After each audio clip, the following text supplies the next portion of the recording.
Hello, welcome to Critical Health News' regular broadcast. My name is John T. McCollier. Today we are joined by Ben Fuchs, the pharmacist who advocates for the body's natural ability to heal. Hey Ben, how's it going? Hey John T, good to see you again. You as well. I'm excited. What are we going to talk about today? Well, I've got a really cool story. This was from the Journal of Clinical Nutrition. Millions of people with metabolic syndrome may need more vitamin E.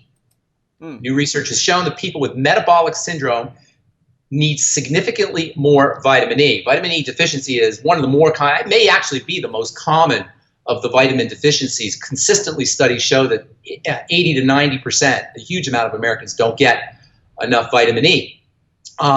Vitamin E is a protective vitamin. It's a very unusual vitamin. Vitamin E doesn't really participate in chemical reactions like other vitamins do. It's a protective vitamin. So whenever you have toxins in the body, you need more vitamin E. Whenever you're exposed to the sun, you need more vitamin E. Whenever you're under stress or under some kind of burden, you need more vitamin E. If you're eating lousy, especially processed fats, if you're eating a lot of trans fats, fried fats, you need more vitamin E. Perhaps this is the reason why so many Americans are deficient, because we are burdening our vitamin E system with our vitamin E levels with all of the stress we're putting our body under. In the case of metabolic syndrome, this is, you've probably heard the term metabolic syndrome. It's becoming more and more popular. They used to call it Syndrome X. I don't say more and more popular. The term is more and more popular. The disease is definitely not popular, even though a lot of people have issues with metabolic syndrome. Metabolic syndrome involves blood pressure problems, cardiovascular health issues, movement disorder, or neuropathies, I should say, kidney problems, weight problems, obesity. Pretty much everything that we suffer from has something to do with metabolic syndrome in terms of chronic long-term degenerative disease. That's because metabolic syndrome is very, very pro-inflammatory. It puts a burden on the body's immune system. It shows up as inflammation. It's just a mess. And there's one cause for metabolic syndrome: sugar, too much sugar. Now, cortisol or stress levels can exacerbate sugar metabolism, problems with sugar metabolism, but for the most part, you're dealing with prediabetes and diabetes when we're talking about metabolic syndrome, which means a lot of people have it, which means a lot of people have the secondary diseases that are associated with metabolic syndrome. If you have any cardiovascular health issues or weight issues or autoimmune issues, including skin problems, acne, polycystic ovarian syndrome, or PCOS, and pretty much anything that involves a long-term progressive health challenge that you can't get rid of, that just keeps getting worse, you probably are dealing with some aspect of metabolic syndrome or sugar control, poor sugar control. So what do? Well, number one, you got to figure out how to handle your sugar, and reducing your sugar is the first thing you could do. Go ketogenic. The ketogenic diet is not marketed as such, but it is the ideal diabetic diet or pre-diabetic or metabolic syndrome diet. Of course, the ketogenic diet is a high-fat, low carbohydrate, low calorie diet. They say moderate protein. Basically, you're talking 80 to 90% of your calories coming from fats, maybe 10 to 20% of your calories coming from carbohydrates, not refined carbohydrates either, and preferably not bread, but vegetable carbohydrates are the best way to get your carbs. And then the remainder, whatever, 10 to 20%, somewhere in there, from protein.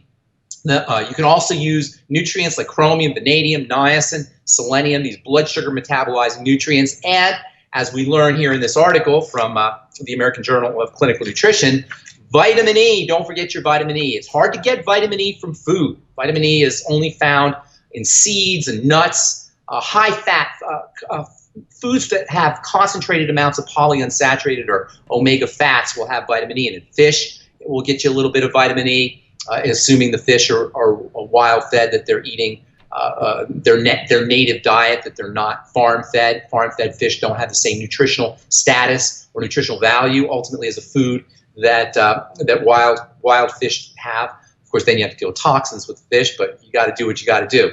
Grains and seeds are also good sources of vitamin E. Oils, vegetable oils, are also good sources of vitamin E, but then you got to deal with all the problems associated with the vegetable oils. So it's probably best to supplement with vitamin E, particularly if you're dealing with metabolic syndrome. It's real easy to supplement with. It's readily available and super inexpensive. There are 8 forms of vitamin E. 8 forms of vitamin E. There's 4 tocopherols, tocopherol, and 4 tocotrienols. They're all important, but most of your supplements are going to be alpha tocopherol because that's the most well-studied.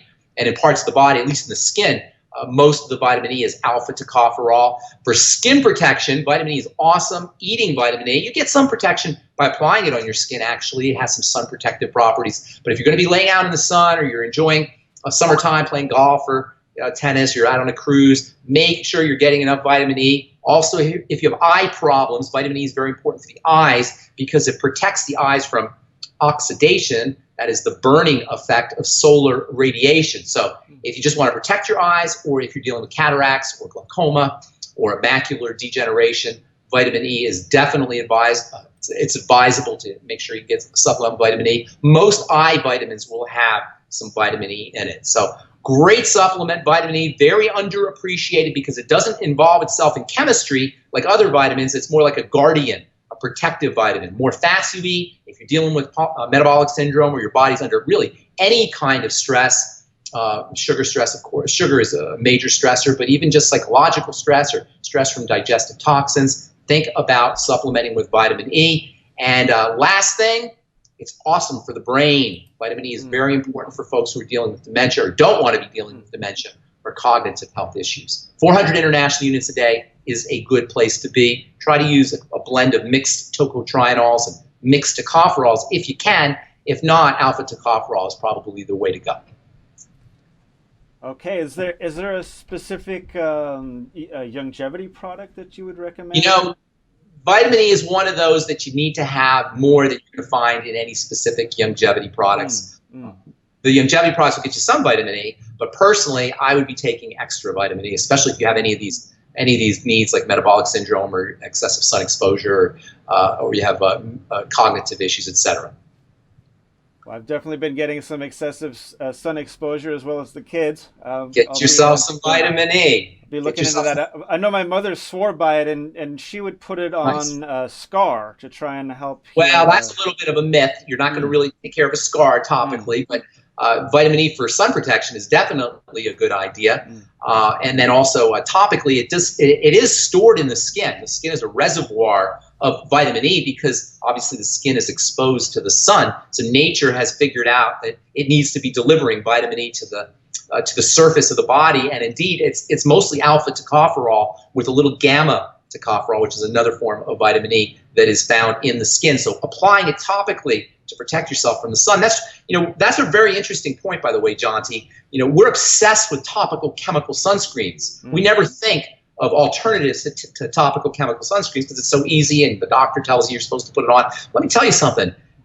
All creams and lotions are going to be a problem because you got to deal with preservatives and you got to deal with chemicals that your skin's not supposed to be handling. But sunscreens are even worse because sunscreens are nasty, nasty chemicals. Now we can talk about those in another video. I don't want to digress too much. My point I want to make is topical vitamins and internal vitamins and internal nutrition is the best sunscreen.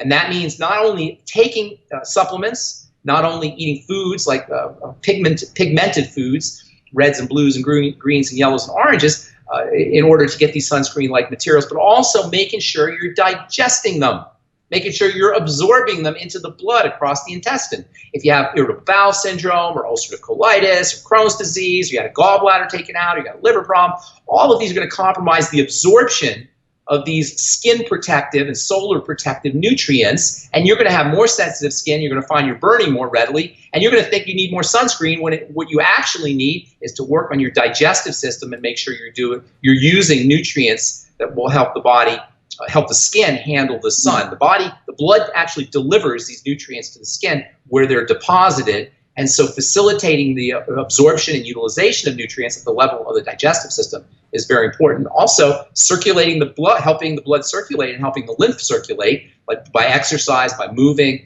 and by cleaning the blood. There's a lot of different things you could do here. The point being that we get this idea that all you do is smear sunscreen on and you're good to go, when in actuality, there's much more to healthy and effective protection from the sun than just smearing a cream on. Fantastic. So the skin is really going to show you something, give you some indication of what's going on with your digestive system as well. Well, that's another good point. There's no such thing as a skin problem that doesn't have a digestive problem associated with it. I've been in the skin business specifically, for 35 years, and I can't tell you how much diseased skin I've seen, and there's no such thing as a skin disease that doesn't have an associated an associated digestive issue, and of course, nutritional deficiencies involved, but digestive issue. Likewise, just like digestive issues show up on the skin, you can tell digestive issues from skin problems. You can tell skin problems from digestive problems. Likewise, it works the other way around. Digestive problems can be assessed via the skin. So you can assess the digestive system by looking at the skin. You can assess the skin by looking at the digestive system. They both work together. They're like the digestive system the skin is the digestive system inside out, and the digestive system is the skin outside in. They're both made up of the same kind of tissues. They both have immune cells in them. They're both underneath anyway, at the lower levels of the skin. They're highly vascular. They've got lots of blood supply at the level of the dermis, and underneath at the level in the digestive system. And they both turn over rapidly. They both the cells of the skin and the cells of the digestive system become renewed very, very faster, really, than any other tissue in the body. In the digestive system, I think it's like every 3 or 4 days. In the skin, it's every 4 to 8 weeks or so. But that's really rapid. So for both of those organs, that's good news, because it means that you can recover from damage to both of those areas, the skin and the digestive tract, very quickly. Well, don't neglect your vitamin E's and take care of your digestive system, Ben. Thanks a ton for making it once again. Really appreciate you being here. Good to talk to you, Jonty. Thank you all for joining us. This has been a Critical Health News broadcast. Please take a moment to subscribe to our YouTube channel, follow us on Facebook, visit criticalhealthnews.com for more alternative, empowering articles and videos, and sign up for our newsletter.